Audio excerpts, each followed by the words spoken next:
All right, folks, so we've seen the polls. Now let's hear what some prominent young voters have to say for themselves.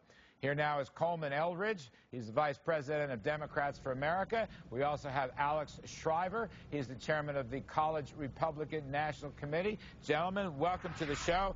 Alex, let me begin with you. Is Paul Ryan going to drive a youth vote into Mitt Romney's hands? How powerful is the Paul Ryan effect going to be? This is an incredibly powerful pick, and I think you saw that in the numbers that John just showed you. The youth vote was lost 54-45 in 2004, but the Republican nominee still won the election overall. And if those numbers continue to stick, this is an incredibly awful trend for this president. Young people are sitting here 3.5 years later not better off, and they're voting on issues that the other party has failed them on, jobs and the economy. Half of young people don't have jobs. 3 in 10 moving back in with their parents. And so as we present a plausible alternative, and as we put up somebody like Paul Ryan, 42 years old, this is somebody that's closer in age to me than he is to Vice President Biden. That brings them to the table, and as we get them there, they keep hearing our ideas and they stay at the table and vote for us. That one kind of slipped out, Coleman Eldridge. Coleman, let's look at that for a minute. Comparing Ryan to Biden. Now, that's unusual, vice president to vice president, but maybe something's going on there. 70 years old, Joe Biden, saying some awful things on the campaign trail, looking at least 70 years old. And now you got Paul Ryan, young, good-looking, fit guy, great ideas, free market economics. Whoa, you're in some trouble, Coleman.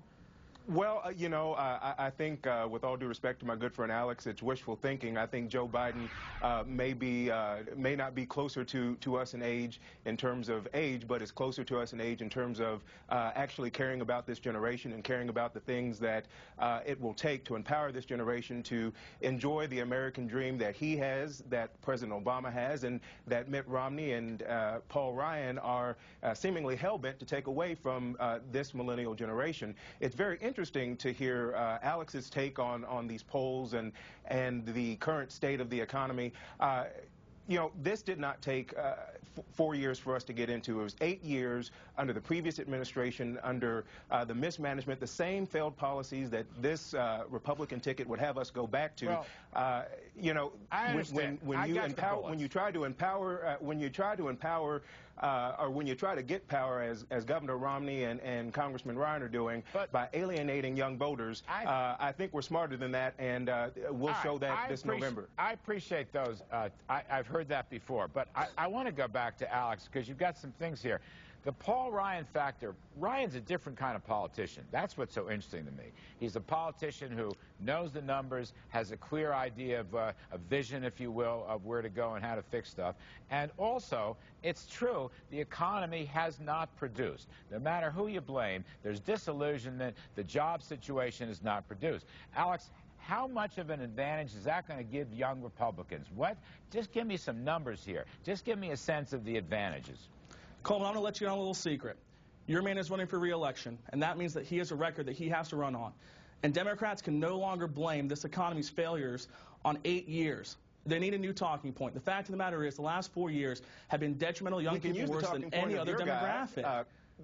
We can use 17% youth unemployment, $1 trillion in student loan debt. Who has been in Congress for 12 years, has had 2 bills passed, and has continuously.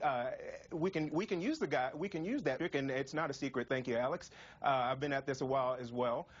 But your guy's been in Congress for 12 years, has passed 2 bills, none of which have helped young people. He's got a record to run on too. So does the guy running at the top of your ticket. He wants to run for president, but doesn't want to talk about his record. I think we're in a pretty good position to not only defend this president's record, but to put you all on the defense about the record that you all don't want to run on. 4 years ago. All I know is, gentlemen, I appreciate you coming on. The Zogby poll is very interesting. We'll see if it's corroborated by other polls. But if